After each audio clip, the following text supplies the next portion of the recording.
You probably yourself are not going to, ooh, I'm louder suddenly. Okay.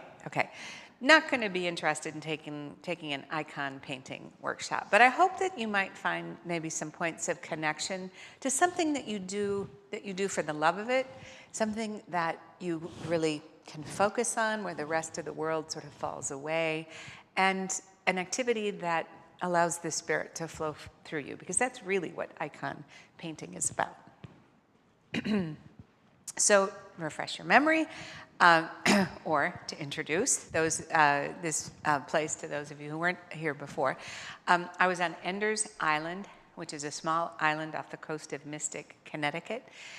The island is home, the entire island is a retreat center. It's a Catholic retreat center. It once was the estate of a wealthy couple who built a beautiful arts and crafts estate there, and then they donated it to the church after they died. The island has two main missions.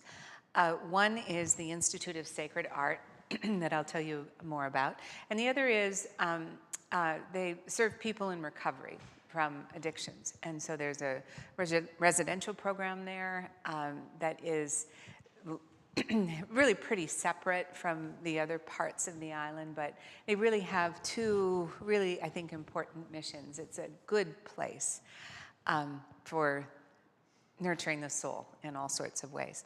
Institute of Sacred Art, these are not for credit classes. These are meant for people who have an interest in the sacred arts. And they're offered throughout the year. Some of them are week-long, some of them are just weekends. Gregorian chant and gold leaf and illuminated manuscripts and oil painting, and all from a religious perspective. But they're especially, I think, focused on traditional arts, ones that have been around for many centuries. This is the chapel, which incorporates both local fieldstone and also stones from Catholic shrines around the world. Very simple, lovely chapel. It seats maybe 150 at most. And there's all sorts of original art scattered throughout the chapel. There's a wooden statue of Mary, and she's holding onto the prow of a ship. So she's like, because everything is sort of nautical themed there. And I've never seen a Mary holding on to the front of a ship before. I loved it. Stained glass, lots of angels, of course, because St. Michael is the patron saint of Ender's Island. So there are a lot of angels around the church.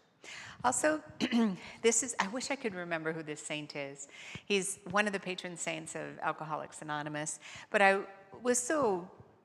love his eyeglasses. You hardly ever see eyeglasses on a wooden statue of a saint. And because you think, once you're a saint, you don't need to have eyeglasses anymore. But I was charmed by that.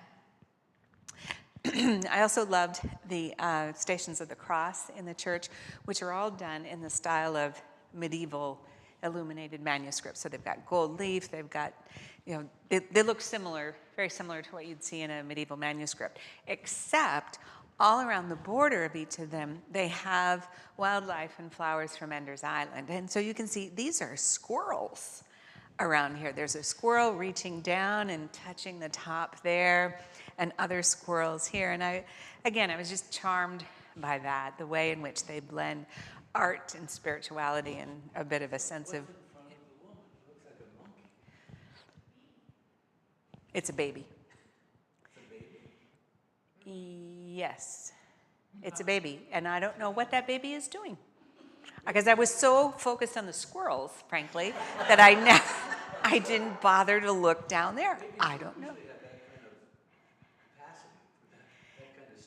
Yeah, it looks like a baby doing push-ups, which is it's not an angel baby because there are no wings. I don't know.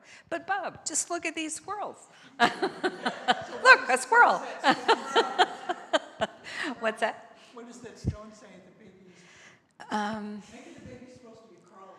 Yeah, I don't think we're meant to read this. It's just like indistinct writing. Okay, We could do a long time on the squirrels on the way of the cross, but instead, they have one of the best dahlia gardens on the East Coast. And this was started by the woman who donated the estate.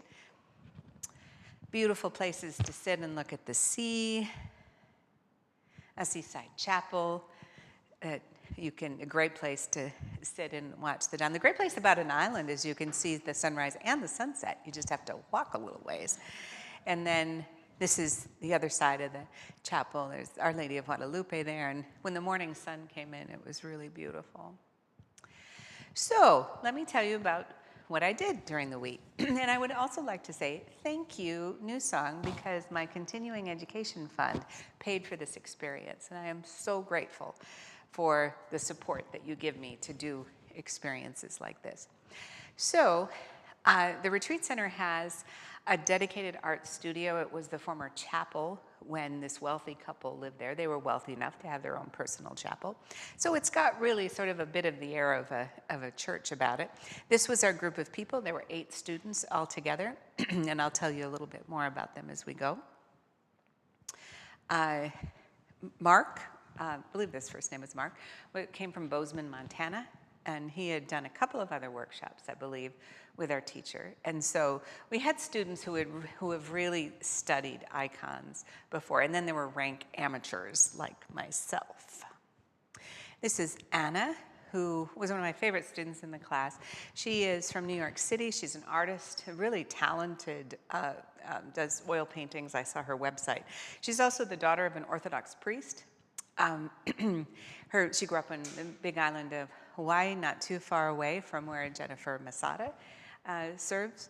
And her father was the Orthodox priest for all of the Big Island, and then he is now in Minneapolis, and she's in New York City. So she's experienced 3 different Orthodox parishes. And it was really interesting to meet a young person, very sophisticated, very both in the world, the modern world, and also to have this deep faith and this deep grounding in the Orthodox Church. So she said, for example, because her father was a priest, she spent a lot of time in church. Orthodox services are routinely 2 hours, like the Easter Vigil goes on all night. And she said, and I asked, well, how did your parents deal with you during those services? And she said that she remembers many times when she was growing up, they would just put a blanket on the floor and she would just sleep there. And then she would wake up periodically and she would hear this glorious music and she'd be surrounded by all this beautiful art. And I said, it's no wonder you became an artist, right? And she said, yes. You know, it was sort of seeped into her from the time she was young. And I told her at the end of the week, I said, I think you are going to become one of the best iconographers in the Orthodox world. And she was flattered by that, of course, but just her attention to detail, how good of an artist she already was. I mean, you could tell the difference between what the rest of us were doing and what she was doing. And then Marek, and I talked some about him, but I'll tell you, for those of you who weren't there, Marek Czarnecki, a Polish-American iconographer. I really came to respect and like him, a very kind and gentle teacher. He professionally, he does commissions and he also does restorations of religious art, but he has a particular passion for icons, which is somewhat unexpected because he was raised in a very Polish community, and the Poles are Catholic. And icons are most associated with the Orthodox world, which means Russia. And Russia and Poland, there's a lot of difficulty between the two. And so when he decided that he wanted to not only go to art school, that was weird enough, but then to focus on iconography, his parents were not real happy because for them, it was associated with really complicated political history. So he eventually apprenticed with a famous Russian iconographer who he said looked like Granny Clampett, for those of you who remember the Beverly Hillbillies, and learned his craft from her. So, icons can be made from many different media. We think of them often as painted, but there are also mosaics. They can be embroidered. They could be even in pencil, he said. What makes an icon is to use the language, the sacred language of icons. And so I'll talk a little bit more about them. But basically the halo, the focus on a saint, someone who's officially a saint, not just someone people who think is good. The use of is it inverse perspective? Inverse or reverse perspective, meaning that things are sort of skewed. It's like the artist is trying to portray so much information, and they knew about perspective, artistic perspective, but they chose not to use it centuries ago, because an icon is meant to convey truths, not just to be a realistic representation of something.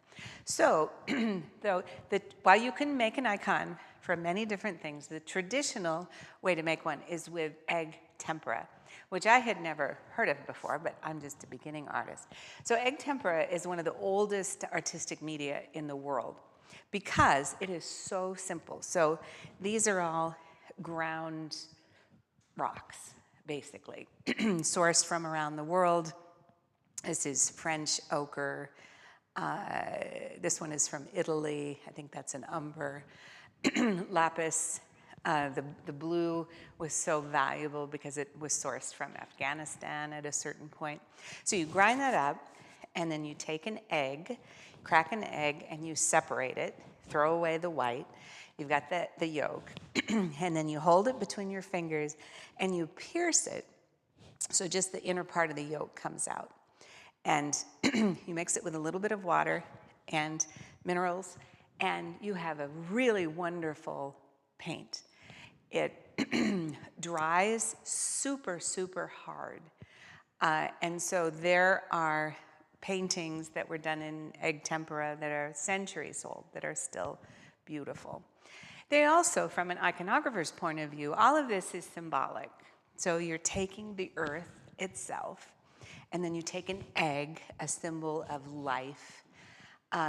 You sacrifice the yolk, you pierce it. It gives itself for the paint. You mix it with water. You mix it together, and you create beauty. And it's really it's a lovely medium. It's a bit fussy because the eggs go bad. And so a couple days, at one point, I was like, things were sort of smelling around my side of the studio. And someone had left out some paint. You know, every night we'd have to put it in the refrigerator, and they had forgotten to do one of their little pans. And boy, you could smell it after a couple days. But it's always, so the paint always has to be fresh, and it's always mixed with earth. Now, there are synthetic powders that you can use as well, but traditional iconographers would only use the natural pigments. They don't use any insects, for instance, for the reds? That's a good question. I don't think so, no, because that would be liquid rather than, I mean, they're earths, you know, they're powders. Yeah, and another thing about egg tempera is that the quality of the paint, it's a real, it's done layer by layer by layer, and so you can really get beautiful shading. And you can see this in some of the really old paintings. Now, when oil painting was developed, everything changed. A lot of artists switched to that because it was better in some ways, and it also was more convenient in a lot of ways. But there are still artists who work with egg tempera, and I was happy to discover how to do it. So the first step was, we all painted the same icon.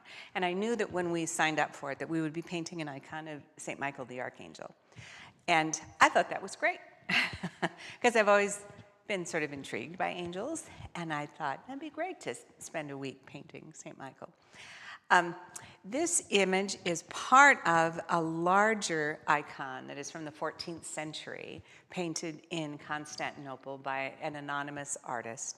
And it's widely acknowledged to be one of the most beautiful of the classic Byzantine icons. So there are different schools of iconography.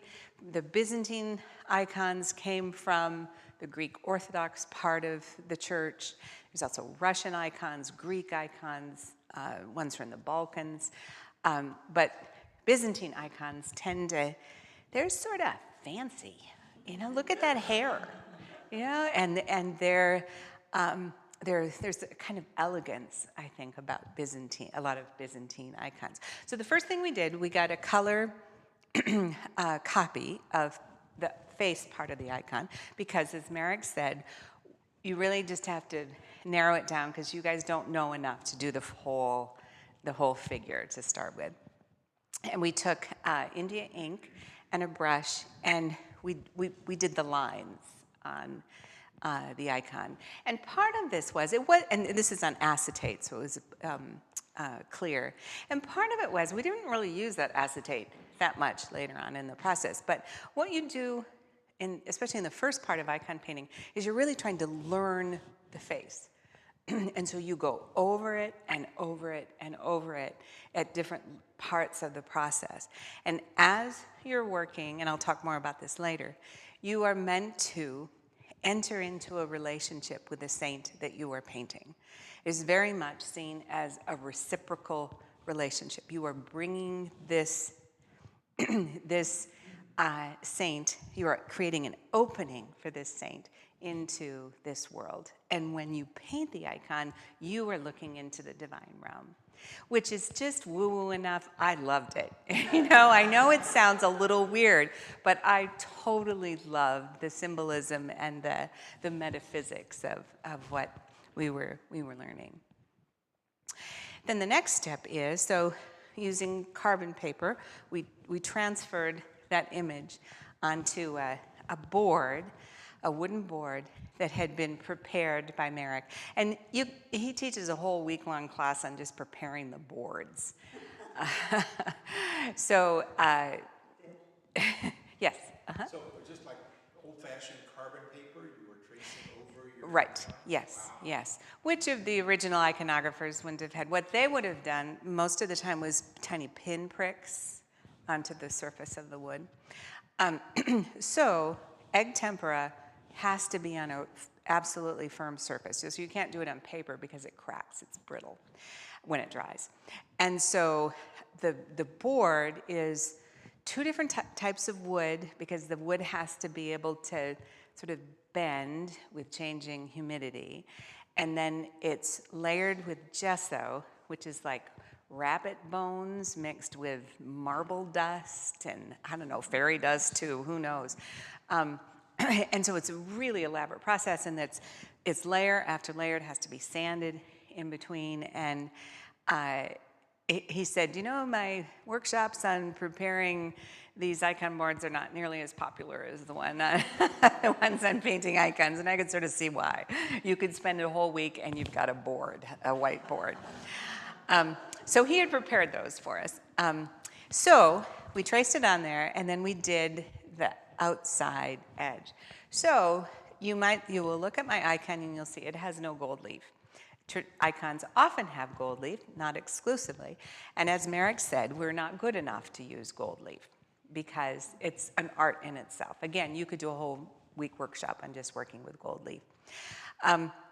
So an icon doesn't have to have gold, but it does have to have a halo.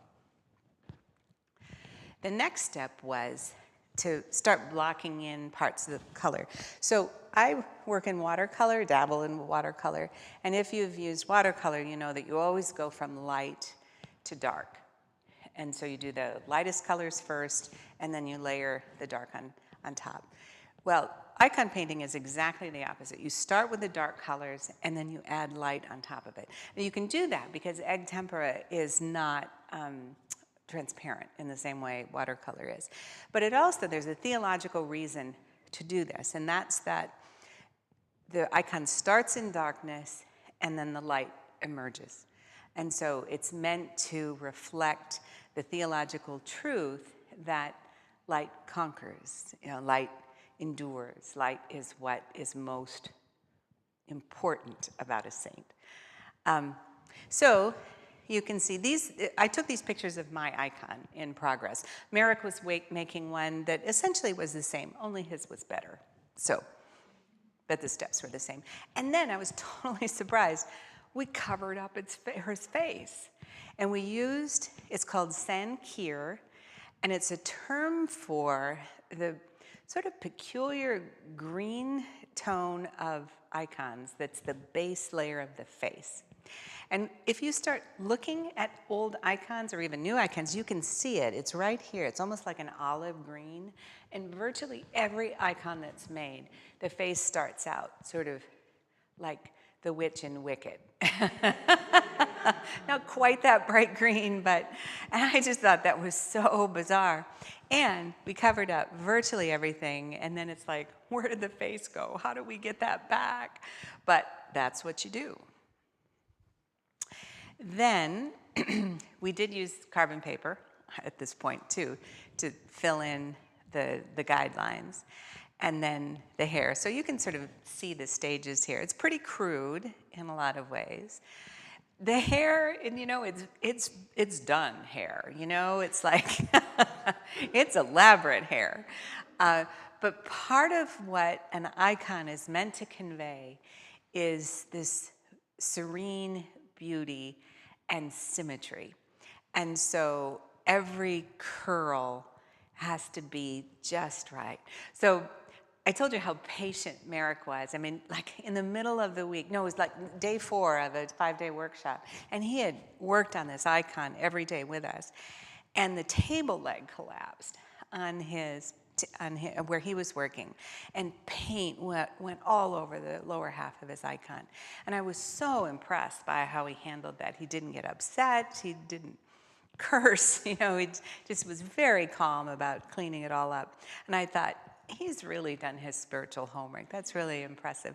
But then it was sort of funny because I did some of the gold highlights, yellow ochre highlights on some of the curls, and he got sort of testy with me because I only had 2 lines in there instead of 3. And so he was really, really picky about some things. And then when his icon was like splattered all over, it was like, ah. So he really cares about his work. So this shows on every part of the icon, there's something called first light, second light, and third light. And it's a way of talking about the different shades that go on. So this shows, so it's this part right here. So there's an undercoat that's basically sort of a green. The first light is this pale layer of blue. And then the second light, after that's all dried, then you put in brighter areas of blue on part of it, of the first lights. And then there's a third layer. It goes this way, 1, 2, 3, sorry, 1, 2, 3. So the idea is that your brush almost becomes a flashlight, he said, of bringing out the light in different parts of the design. And so as you can see, it starts out real flat and then it comes out and has sort of 3 dimensions to it. So you can see here it's done there. The rest of it is coming up a little bit. So the face is by far the hardest part of an icon. And the rest of it I think I sort of got, but the blending of the facial tones is just really, really hard. And he said everybody struggles with it, and he's really good at it. And I'll show you in a bit what he did to my icon. So this shows how the brush strokes go of applying different layers of paint. Remember, it's got sort of that olive green to start with, and then you come over it, and you do layer after layer of slightly brighter paints. So this is how mine looked like at a certain point, because I'd put the first lights in, and it looks like a bad pancake makeup job, doesn't it? And I knew it wasn't very good, and so I had said to Merrick, can you fix this? And so here's what he did with it, and I'll toggle back and forth. So it started with this and went to that. It's not done yet, but you can see that it's the same paint, but he blended all the edges, and you can really see the shadows coming in. Though there aren't supposed to be shadows in an icon, but he said, well, there are shadows, but because you have to in order to get really the shape of the face. You can see how stylized the design on the hair is. And then after the face is done, then we did the final detail on this. This was really fun to do. It's not hard. You just have to sort of follow the pattern here. And those are meant to be rays of light coming from the angel's body.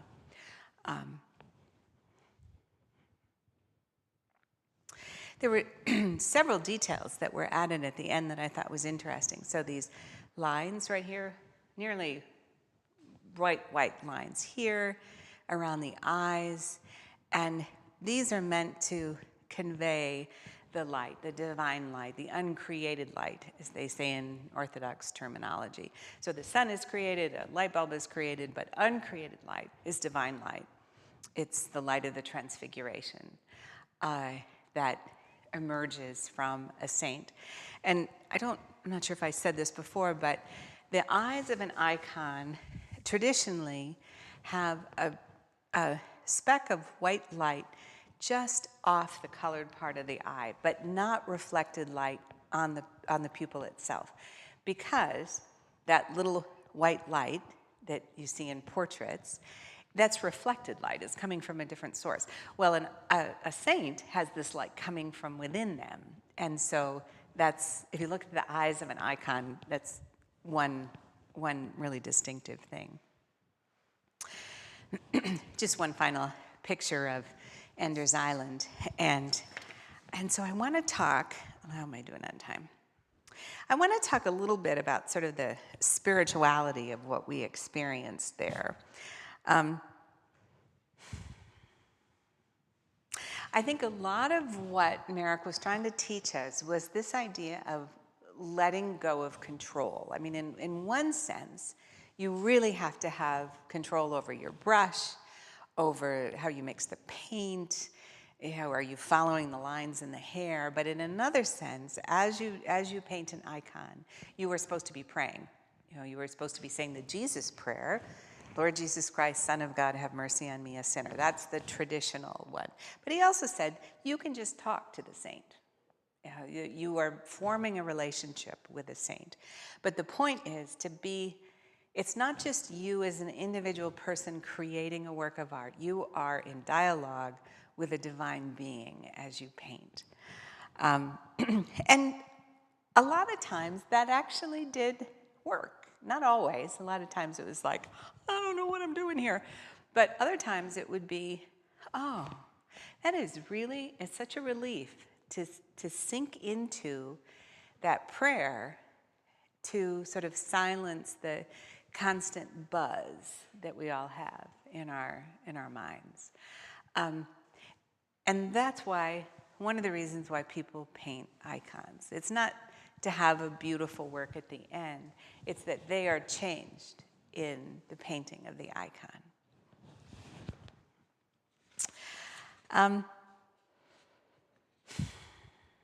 Merrick had several things written down here that I wanted to tell you. He said that when he works on an icon, he always feels two people. And one is the saint that he is creating, or creating an image of. And the other is the original iconographer, the original artist. 99% of the time, we don't know who originally painted them. But every line of every icon was once created by an artist. And so as an iconographer, he is trying to channel their spirit as well as the spirit of the saint. So there's a tremendous respect for tradition in iconography that I think really sets it apart from the more modern conceptions of being an artist. Yes? So they never start from scratch? They do. But most icons are based on old models. But there are new icons being created, certainly. And there are new saints being created, so they have to have new icons. There are new portrayals of saints, but they're all working with a lot of the same material, if you're a classic iconographer. There are also, and I had talked about this before, there are like modern style icons, like icons of Dorothy Day and Thomas Merton. Yeah. And I won't go into all that I said before, but he is actually he thinks they're really quite problematic. He sees them as a kind of cultural appropriation of the This is a very distinct artistic and spiritual practice that if you're going to use the language of icons, you should respect the tradition enough. And it's not that they're not good people, it's just that they should be recognized saints. And he gave an example of Jean Vallet, I think that was his name, someone widely admired for his holiness. He died like 2000 or so. He'd set up homes for handicapped people.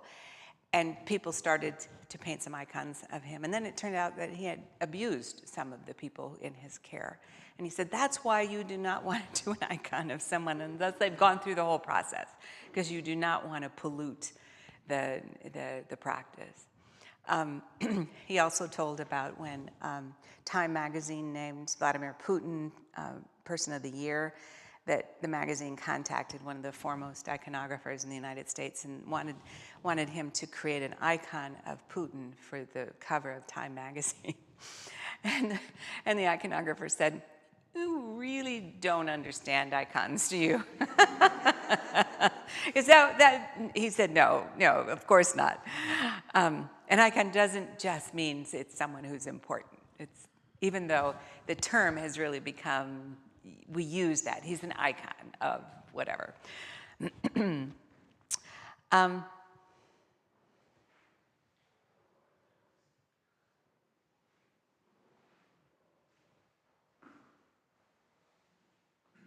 So what did I learn about myself when I was painting this? So it's very humbling to, I have a sketchbook, I dabble, and I'm so used to, I have very nice friends, and when they see my work, they say, "Oh, that's so great," and I love that. But when you sort of get up against something that's really hard, like painting a face on an angel, it's like, well, I'm just not very good at this. And so it was humbling, and I really appreciated the attitudes of the different students. So some of the students were really, I think, really good artists, as well as experienced iconographers. So the man from Bozeman, who had taken several workshops, and Anna, who was really an artist in her own right. There were other people who weren't as adept as I was, I would say. But everyone had this sort of spirit of, this is not about us. This is about carrying on a tradition that people have been doing for many centuries, and a tradition that for much of the time was outlawed in the Soviet Union. It was illegal to possess icons at a certain point. Icons have been part of a lot of wars, a lot of martyrdoms. Icons have been carried into battle, and they have been by the bedsides of the dying for many, many centuries. And so it's not just the individual artist. You are really entering into a mighty river of tradition when you paint an icon. But it also is not just about the skill, well, I told the story of how Marek had painted an icon of Our Lady of Czestochowa, the great Polish icon for his father's church, and it wasn't very good. And when he tried to give the church a copy, a really good replica of the icon 30 years later, and they refused it. It's like, of course we can't give up that icon. That icon is our icon. We have been praying in front of that icon for 30 years. There's no way we could get a different icon. And that's what another thing that makes an icon different from an ordinary piece of religious art, that it is a living thing. And even if it's not that good, an icon, it still is meant to be a window.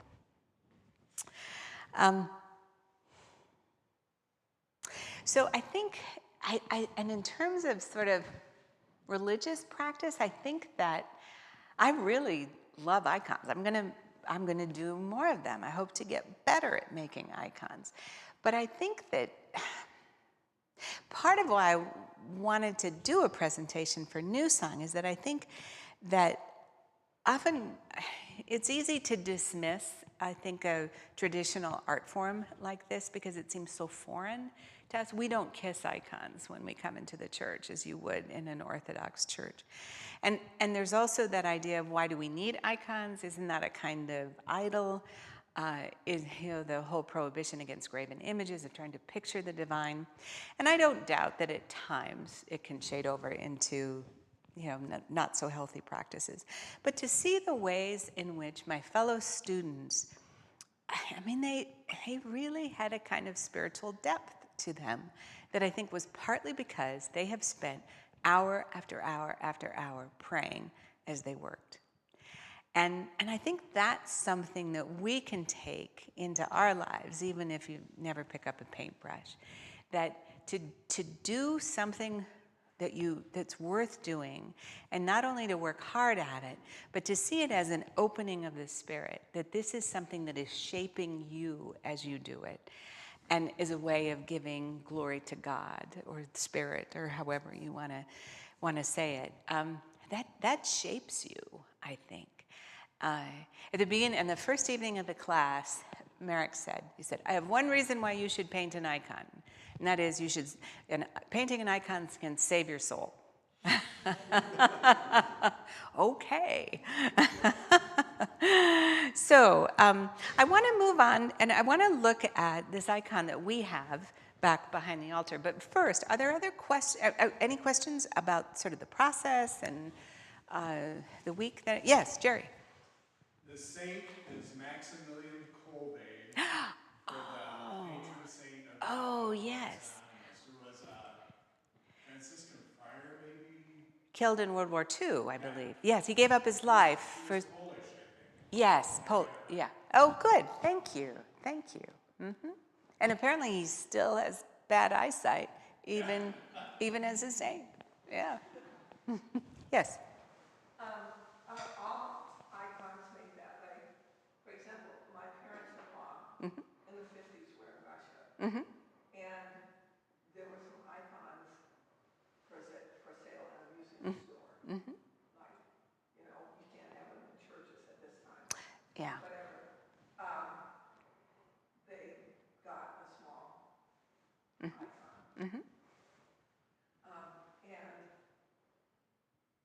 when it was given to me many years later, I asked a Greek Orthodox friend to tell me more about it. And she didn't know who the saint was, but she said, I can tell that there are traces of wax on it, that this must have been in a family altar.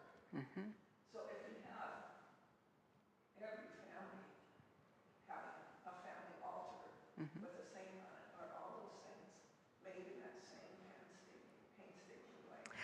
Or do some people just draw that? So I would say traditionally everyone would have hand-painted icons. In the modern era, people have reproductions of icons, like this one was obviously printed, a high-quality print, and then put on wood.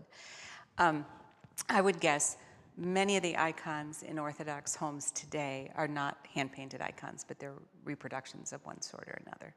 So, but I think that style of painting is not absolutely universal, but it is mostly done in that way.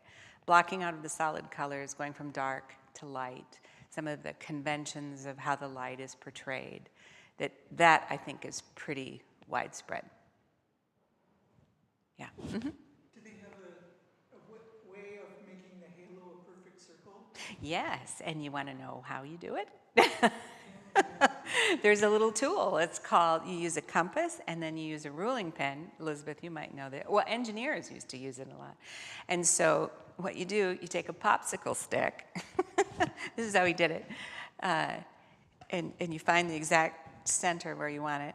And then you put ink or the paint into the little well. And then you very carefully do that.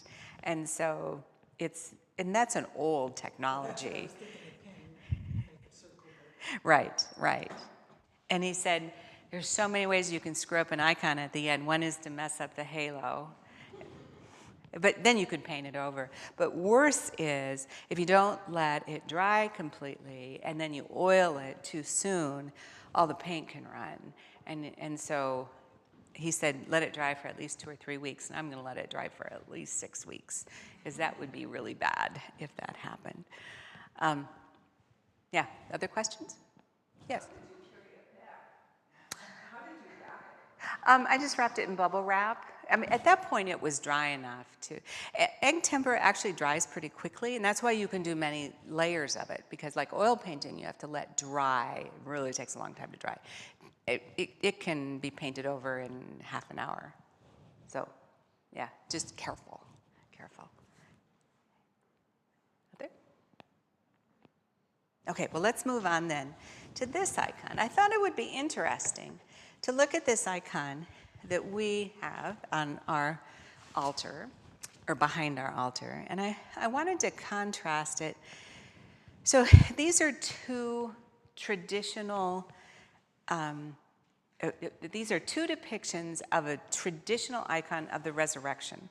So it says the resurrection there. On the back of this, it says the resurrection. Sometimes it's called the harrowing of hell. And you can see these are clearly the same scene. You know, you've got Jesus reaching down, pulling people up. You've got the somewhat strange land features around here. So I wanted to begin by just having you look at these two images. And, like, what do you see? What seems strange or what seems interesting?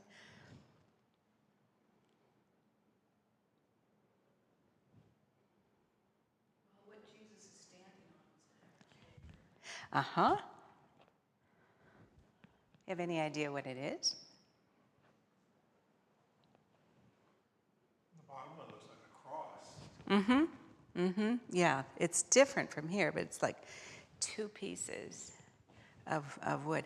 I think it's meant to depict the gates of hell that are broken. Yeah. Ours has a lot more people in it, obviously. Right, I don't know why. right.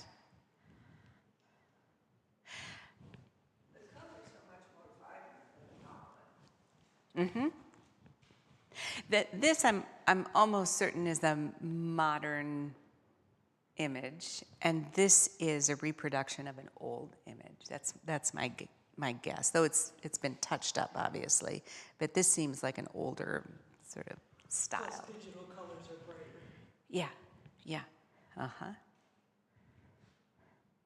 So on the top one, the headpieces on the saints on the left, it looks like they've got like playing cards. Yeah. What's going on with that? Uh-huh. You know? They do look like playing cards, but actually they're crowns, I think. And so I believe this is Solomon and King David, perhaps. Jim, you know this icon. Do you know? Okay. They're, The top one, no. okay. I think that they're meant to, so these are people from the Old Testament. These are people from the New Testament. I think that's how it's divided. And those are crowns, I'm pretty sure. Not playing cards, but crowns. Yes. And he, Who's he rescuing from hell? Is that the people that he was crucified with? no, he's rescuing Adam and Eve from hell. And it's interesting, they don't have halos because Adam and Eve are not saints, and so they can't be depicted with halos. So it's interesting that Eve is in red, which is the color of Mary. So in the Western Church, Mary is often depicted with blue clothing. In the Orthodox tradition, she almost always is red. And so Eve is sort of a counterpoint to Mary. I think this is John the Baptist right there. And yes, so it must be, yeah. Here, I would guess maybe Peter, James, and John, you know, the witnesses to the Transfiguration, perhaps. Look at the weird perspective on the landforms there, that reverse inverse perspective that I talked about. That it's not that they didn't know how to create more realistic landforms, it's that it's not meant to be a realistic depiction. This is we're looking into the divine realm. Jesus is always depicted in Russian iconography with these letters. If you see those letters in a halo, and it's the Greek letters for Jesus. Yeah, it's Greek. Yeah. It's not Yeah, yeah. Jesus, I-I-S, Jesus. Mm. And the X usually means risen. Uh-huh, uh-huh. Any other things that you notice here? In the bottom one, I was looking for a circle for the halo, but the green, bluish green part kind of looks egg-shaped to me. Yes. Well, this is, I think it's a stylized version of this. This particular pattern is I think it's a mandorla. It's like an almond-shaped opening I'm sorry? A portal? Yeah, it could be, yeah, thought of as a portal or a door. And it's often pictured around Jesus in particular. It looks architectural on the top and organic on the bottom. Yeah. It's interesting to have that, like, human architectural, I don't know, whatever shape that is. Bowed, Here, you mean? Yeah. almost like a boat, but it Uh-huh. also looks like something you'd see on a temple or something. Right, right. Which do you prefer? The top one. The colors are more intense, Uh-huh. especially. Uh-huh. You can see it better. Yeah. I actually prefer the bottom. Because? There's a earthy quality to it.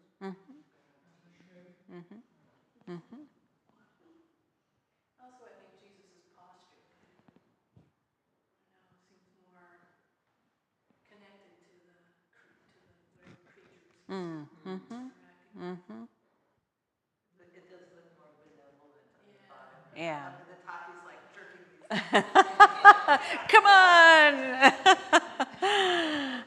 So what do you think it means for us to have that icon at the front of the church? I think, that was put up there, and it was, I think it was part of our Easter last year, and it's Mel's icon. So I would guess most people have never really looked at it. It's just sort of part of the architecture of the church. But what sort of message do you think that sends to have that at our altar?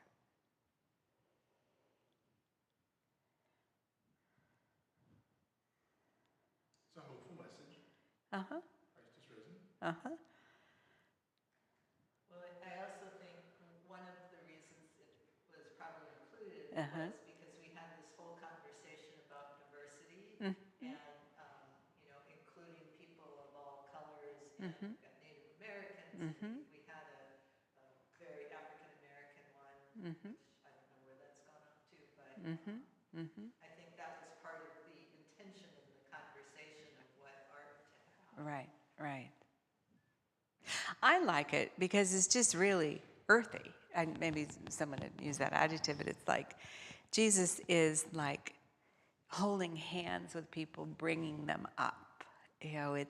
It's very much of going from darkness into light. And I also like in some of these old icons just the fact that in some ways this is not great art in the sense that, that head is really small in comparison to, if you've done life drawing, you would realize, I think that head should be larger.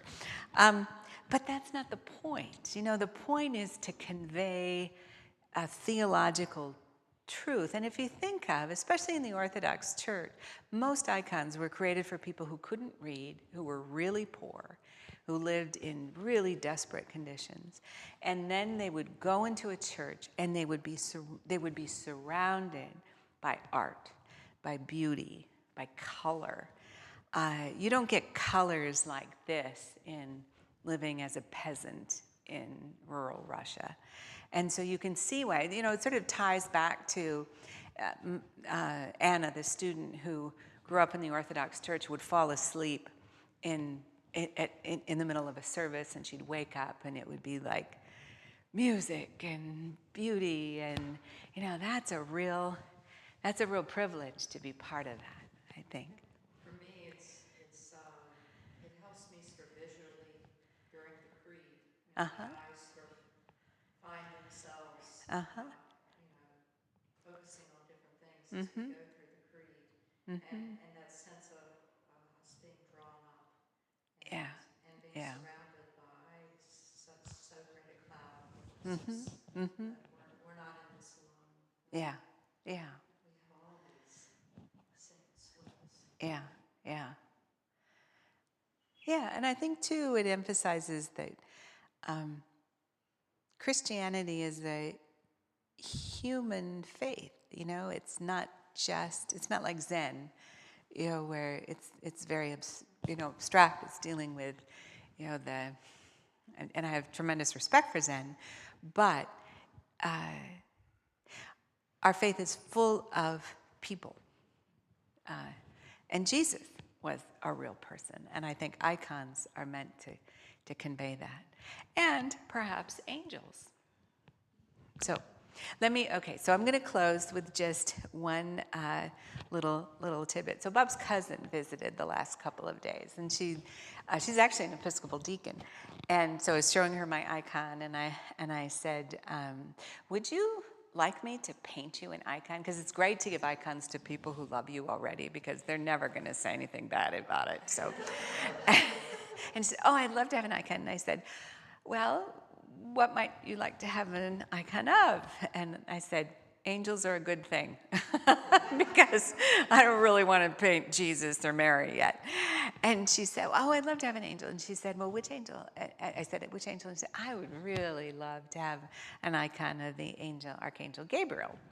And so that was really interesting, because I'd been in correspondence with my teacher, Merrick, and he had... my newsletter is about, so anyway, we'd gone back and forth about that. But he had included information about painting an icon of St. Gabriel as an attachment to the email. I didn't ask him for it, but he said, well, if you want to paint another one, here you could do Gabriel. I thought, that's really interesting that Andrea asked for Gabriel, and then he shows up in my email box. So that's what I'm going to do. So with that, thank you for listening and for opening your minds to the beauty of icons. They are sort of wondrous, as well as at times mysterious, off-putting, weird. And some of them, I should say one thing, some icons I don't like at all, I have to say. Some of them I really don't like for whatever reason. But then there are some, like I really love the icon of tenderness, it's called, the one on the left there, of Mary and Jesus. I love that icon. And they just sort of speak to me. And maybe they'll speak to you too when you look at them in the future. So thank you. Yeah.